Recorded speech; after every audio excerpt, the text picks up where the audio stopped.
Isinagawa ang assessment and learning interventions ng Project Salambang sa Moro para sa mga benepisyaryo ng programa.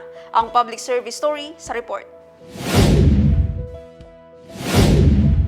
Isinagawa ang aktibidad sa Davao City na dinaluhan ng mga benepisyaryo mula sa iba't ibang karatig bayan.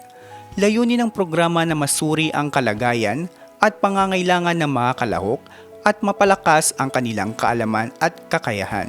Ayon sa Project Salambang sa Moro, bahagi ito na patuloy na pagsisikap upang matiyak ang mas epektibong pagpapatupad ng programa.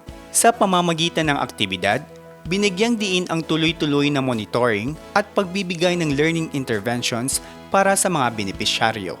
Ayon sa programa, layunin nitong mapalakas ang kapasidad ng mga kalahok upang mas maging epektibo ang kanilang partisipasyon sa proyekto.